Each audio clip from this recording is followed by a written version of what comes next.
네, 오늘 본문의 말씀은 이제 여섯 번째 인이 끝나고 일곱 번째 인을 이제 떼기 직전에 한번 이렇게 정돈을 한다 그래야 될까요?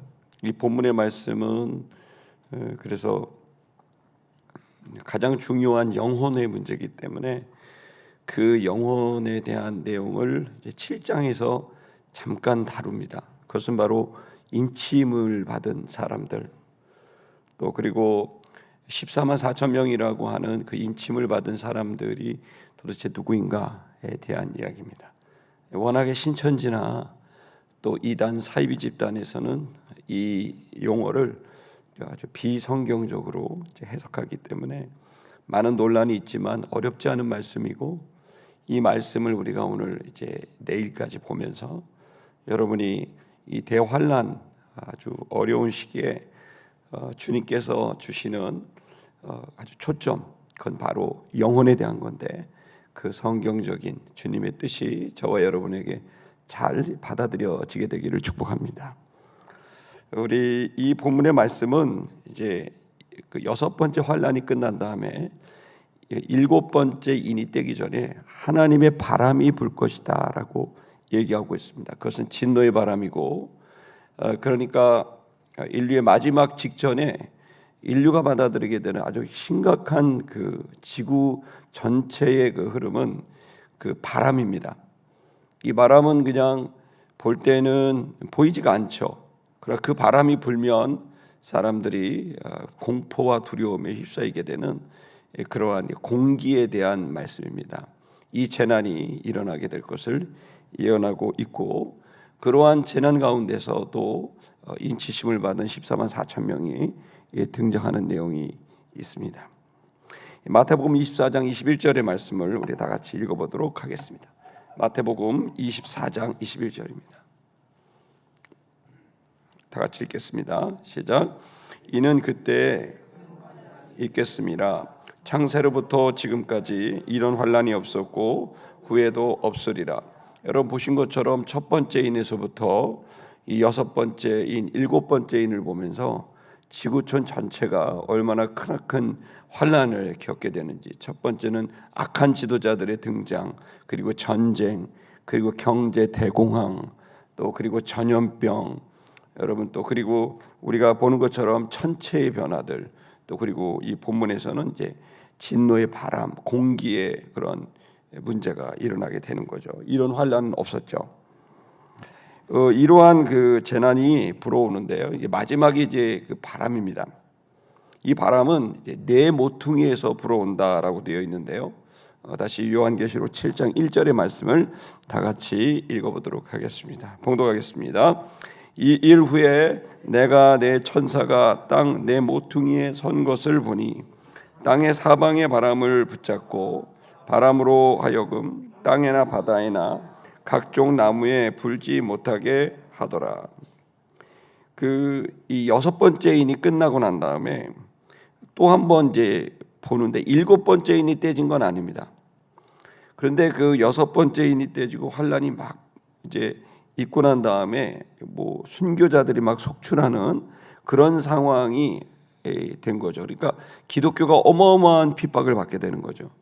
그 기독교의 어마어마한 핍박이 있는 상황에서 또 보니까 네 명의 천사가 네 모퉁이에서 서 있고, 그리고 땅의 사방의 바람을 붙잡아 바람으로 하여금 땅에나 바다에나 각종 나무에 불지 못하게 하더라. 그러니까 바람이 지금 분 건 아닙니다. 바람이 불지는 못하게 땅 네 모퉁이라고 하는 것은 온 지구의 사방을 말합니다. 동서남북이죠. 이 사방이라는 것은 이제 이것이 사방 끝에서 네 모퉁이에서 천사 넷이 기다리고 바람이 불면 이제 끝장이 나는 겁니다. 이 공기가 완전히 이제 오염이 되고 아주 두려운 그런 바람이 부는데 그걸 못하도록 네 명의 천사가 딱 붙들고 바람을 관장하고 있다. 그 내용입니다. 우리 한번 이사야 11장 12절의 말씀을 한번 보도록 하겠습니다. 이사야 11장 12절 다 같이 읽겠습니다. 시작. 여호와께서 열방을 향하여 기치를 세우시고 이스라엘 쫓긴 자들을 모으시며 땅 사방에서 유다의 흩어진 자들을 모으시리니, 이제 고대 사회에서는 사방이라고 하는 것은 이제 그 지구의 모든 끝을 말합니다. 다시 말하면 이 사방에서부터 천사가 바람을 불고 온다, 이 얘기는 대각선으로 이 안쪽을 향해서 서 있는 것을 말을 하고요. 에스겔서 7장 2절도 한번 보도록 하겠습니다. 에스겔서 7장 2절 시작. 너 인자야, 주 여호와께서 이스라엘 땅에 관하여 이같이 말씀하셨느니라. 끝났도다. 이 땅 사방의 일이 끝났도다. 그러니까 이 땅이 끝입니다. 이 땅의 경계선 사방에서 지금 이제 끝이 날 거라고 예언하고 있는데, 그 사방의 경계선에서 끝나게 되는 게 뭐냐? 이제 사방에서 진노의 바람이 불 거다. 그 지구의 끝에서 이 지구를 살고 있는 사람들을 향해 이 바람이 불어가게 될 것이라는 것을 이야기를 하고 있는 거죠.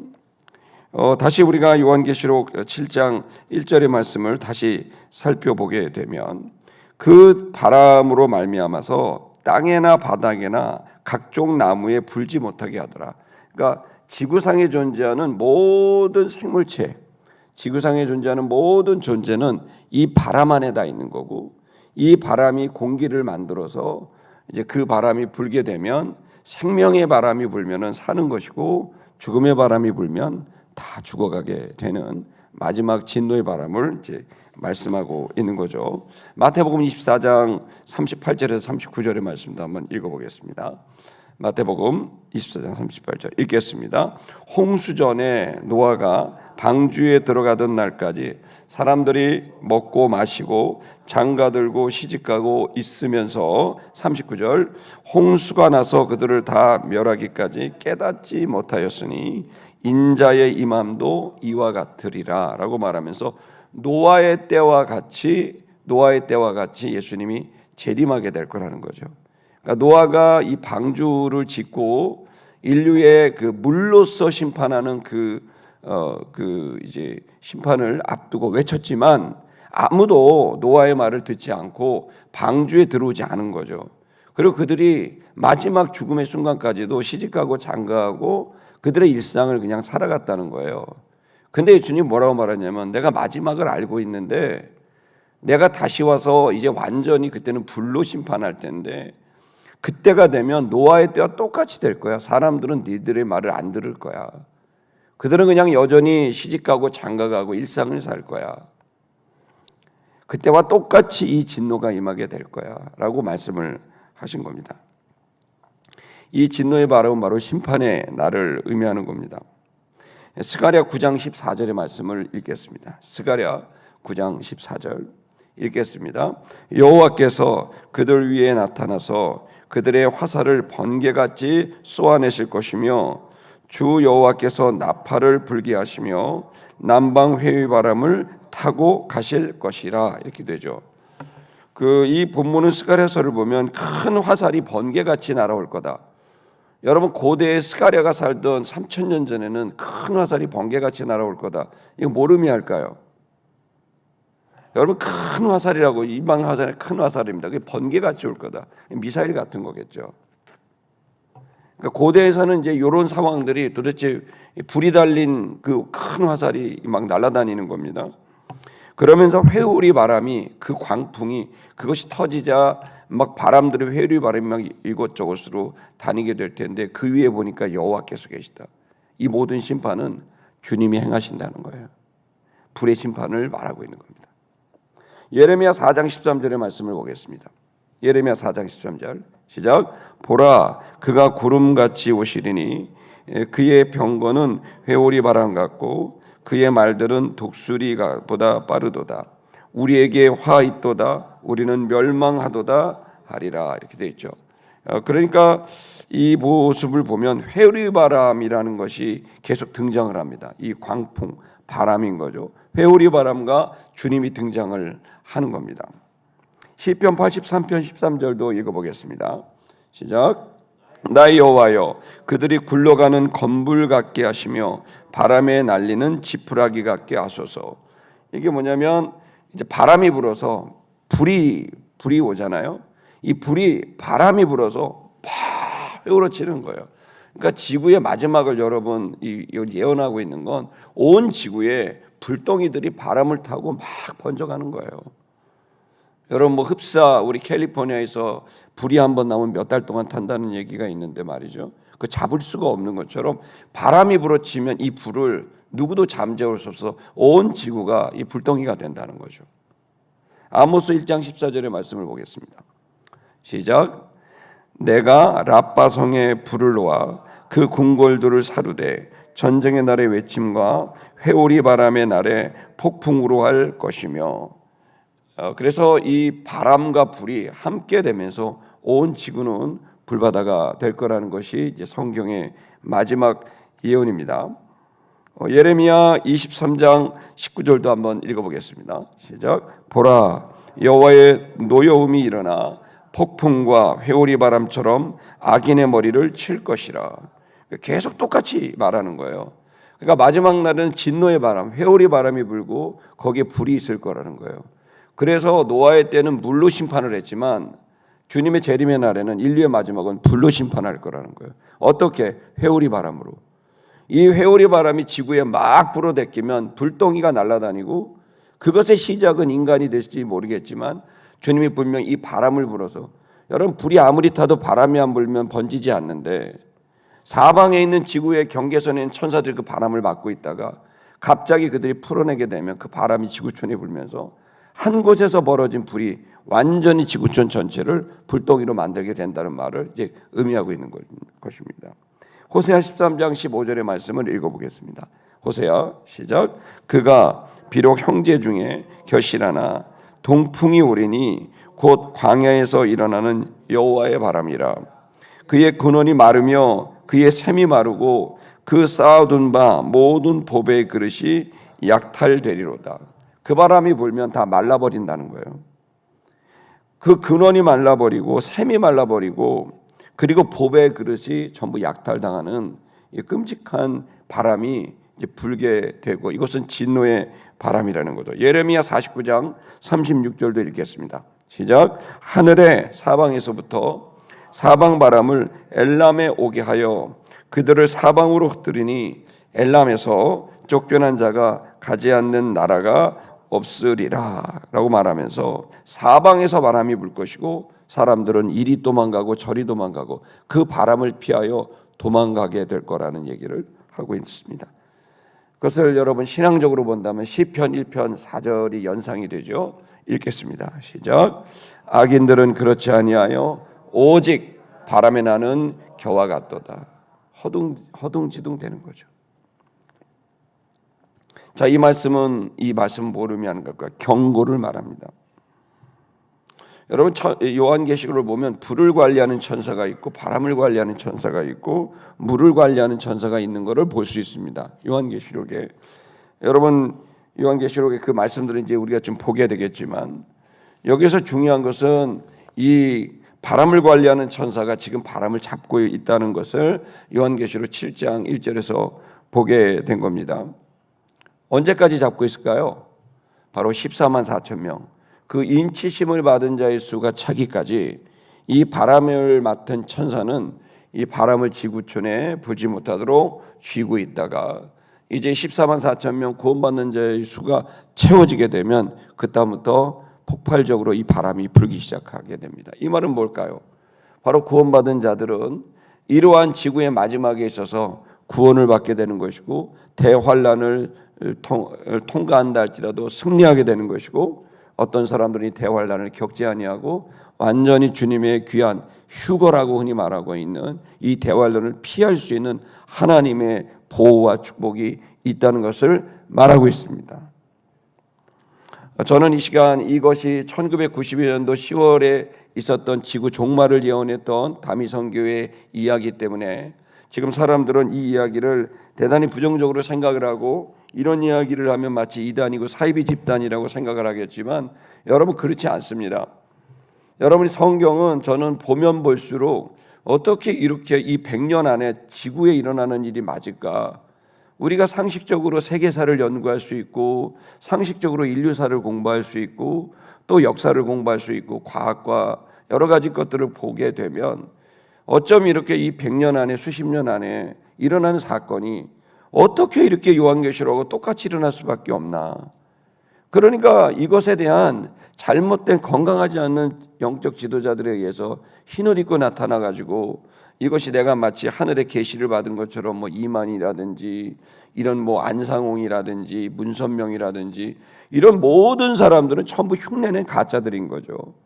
이 적그리스도의 세뇌가 된 이 사람들에 의해서 여러분 이들이 이렇게 성경을 오류로 할 수 있는지, 이들이 우리나라에만 있는 게 아닙니다. 우리나라는 우리나라 이단 있고요. 참 특이합니다. 그 지역에 있는 전통과 그리고 이 성경을 짬뽕을 합니다. 우리나라만 그러는 게 아니에요. 아프리카는 아프리카대로, 아메리카는 아메리카대로 이렇게 되는 거죠. 여러분, 저는 여러분과 제가 이 성경의 말씀을 성경으로 해석할 수 있기를 축복합니다. 그리고 이 성경에 의해서 그러나 분명한 사실은 이 모든 말씀은 오늘 우리를 향한 경고의 말씀이고 또 도전의 말씀이라고 저는 확신합니다. 이런 상황에서 우리는 이 환난을 겪지 않고 우리는 구원받을 거야, 휴거당할 거야, 이것이 초점이 아닙니다. 이 요한계시록을 왜 썼겠습니까? 어차피 구원은 다 받습니다. 아멘. 환난을 겪어도 천국을 갈 것이고 환난을 겪지 않고 통과를 해도 여러분 통과를 해도 구원받을 것이고 휴거를 해도 구원받을 것입니다. 아멘. 저와 여러분은 예수 그리스도 때문에 구원받는 겁니다. 그렇기 때문에 환난을 겪든 겪지 않든 이 땅에 살아가는 동안 우리가 해야 될 일은 내가 겪냐 안 겪냐가 아니라 그러면 그런 환난이 왔을 때 나는 어떤 삶을 살 것인가, 내 삶의 방향을 어디에다 두고 갈 것인가 라는 말씀입니다. 어디에 둬야 될까요? 바로 14만 4천 명이 인치심을 받은 것처럼 여러분 바로 우리가 해야 될 가장 중요한 일은 이 대환난 중에 영혼을 살리는 것입니다. 사람을 살리는 겁니다. 이것이 예수님의 마지막 유언이었고 그리고 그것이 마지막 때까지 우리가 해야 될 가장 중요한 여러분 사역이라는 것을 여러분이 믿게 되기를 축복합니다. 여러분, 그렇기 때문에 우리는 이 약속의 말씀, 이 환난을 이기게 되고 이 14만 4천 명은 그 환난을 반드시 이기게 되고 그리고 그것을 통해 승리하게 된다는 것을 하는 이 약속의 말씀을 여러분이 믿게 되기를 주의 이름으로 축복합니다. 다시 요한계시록 7장 2절의 말씀을 한번 이어서 보도록 하겠습니다. 읽겠습니다. 시작. 또 봄에 다른 천사가 살아계신 하나님의 인을 가지고 해 돋는 데서부터 올라와서 땅과 바다를 해롭게 할 권세를 받은 네 천사를 향하여 큰 소리로 외쳐. 그러더니 그 하나님의 도장을 가지고 있는 사람이 이제 올라왔어. 그 천사가 올라와서 그리고 그 해롭게 할 그 네 곳의 바람을 관장하고 있는 그 천사를 향해 크게 외쳤습니다. 3절 뭐라고 외쳤는지 들어볼까요? 3절 읽겠습니다. 시작. 이르되 우리가 우리 하나님의 종들의 이마에 인치기까지 땅이나 바다나 나무들을 해하지 말라 하더라. 이거 인침이 끝난 다음에 니들이 바람을 불어야 된다. 그걸 다시 한번 단도리를 하는 겁니다. 그러면서 지금 여러분 이 흐름을 정확히 이해하셔야 됩니다. 인치심이 끝나야 바람이 부는 겁니다. 바람 불면 끝난 겁니다. 그렇기 때문에 여러분 이 시간 우리 지상의 교회가 해야 될 일, 요한이 그 환상을 통해 봤던 이 환상을 통해 가지게 된 도전, 하나님의 사명이 뭘까요? 그것은 이 땅에 있는 사람들이 바로 주님의 인을 받도록 주의 종들이 되도록 하는 일이 가장 중요한 일이라는 것을 말씀하고 있는 겁니다. 시티미션교회 성도 여러분, 한국교회 성도 여러분, 우리가 지금 해야 될 일이 뭘까요? 우리가 어디에 초점을 맞춰야 될까요? 우리의 모든 인적 자원을 동원해야 되고 우리의 모든 지혜를 동원해야 되고 우리의 모든 물적 자원을 동원해서 우리가 집중하고 해내야 될 일이 뭐냐면 사람을 살리는 일입니다. 영혼을 구원하는 일입니다. 그 일을 하려면 반드시 종들이 필요합니다. 전도하는 종들, 선교하는 종들이 필요합니다. 이 사람들이 일어나야 여러분 이 땅의 사람들을 살릴 수 있고 그리고 마지막까지 구원받는 자의 수가 차기까지 여러분 그 헌신하는 자들, 순교자들, 여러분, 그런 사람들에 의해서 이제 그 시간이 시작될 겁니다. 인치심이 끝나는 순간 사방에서 불이 달린 불덩이가 날아다니고 회오리 바람이 불면서 온 지구는 불덩이가 될 겁니다. 여러분, 이 시간 그날이 오기 전까지 저와 여러분이 해야 될 일은 바로 영혼을 살리는 일, 그 일이 저와 여러분이 해야 될 일인 줄로 믿습니다. 4절을 읽겠습니다. 시작. 내가 인침을 받은 자의 수를 들으니 이스라엘 자손의 각 지파 중에 인침을 받은 자들이 14만 4천이니라고 되어 있습니다.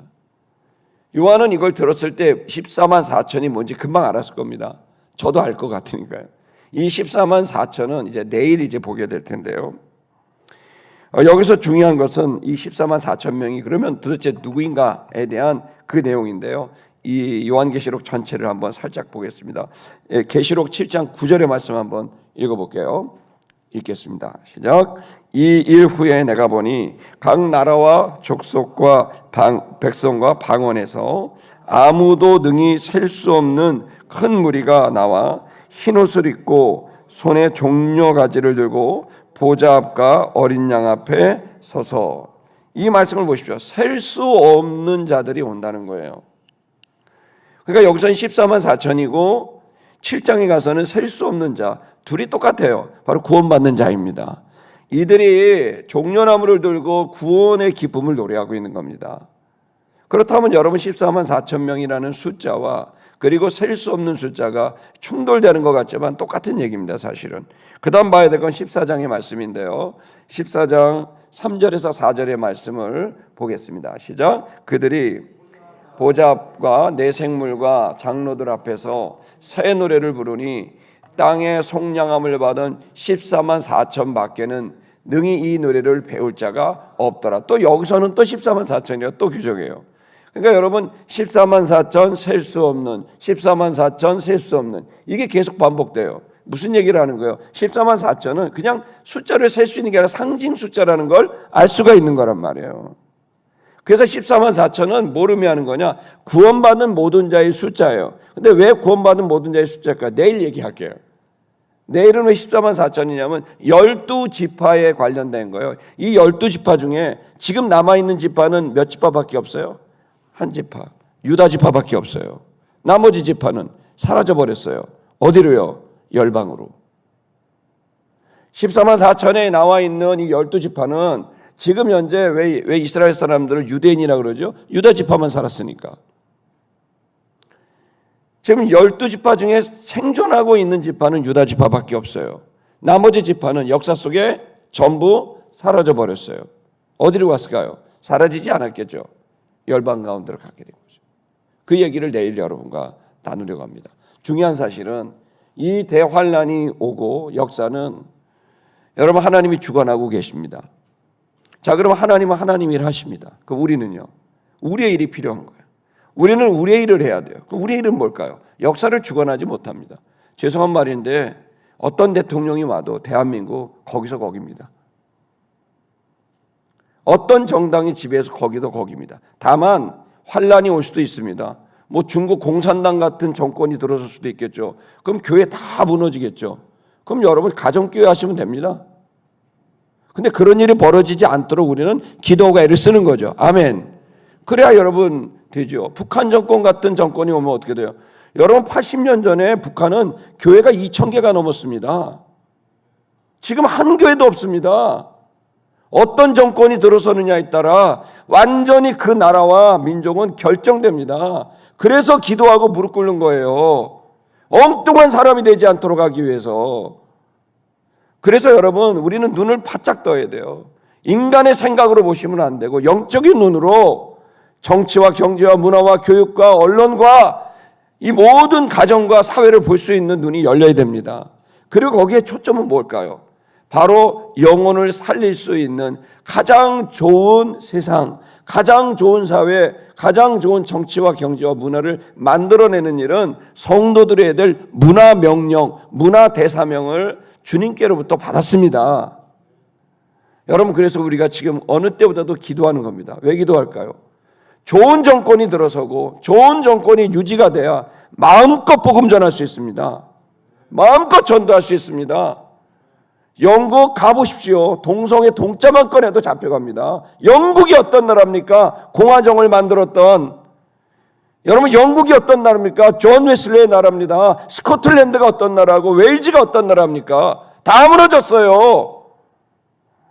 여러분 교회가 스코틀랜드 성소공회가 망해서 그 수많은 보물 같은 성경책들을 다 어디다 둘 데가 없으니까 아무 데도 안 받아요. 대학교마다 관리가 어려우니까 돈 들어간다고. 여러분 이렇게까지 무너져 버렸단 말이에요. 이럴 때 여러분 우리가 해야 될 일이 뭘까요? 첫째는 나라와 민족을 위해서 기도하셔야 됩니다. 두 번째는 우리가 이 상황에서 전할 수 있을 때 마음껏 전해야 됩니다. 여러분 사람을 살릴 수 있는 교회, 사람을 성도를 키울 수 있는 교회가 돼서 여러분 마지막 진노의 그날 전까지 저와 여러분이 쓰임받을 수 있기를 주의 이름으로 축복합니다. 찬양하겠습니다.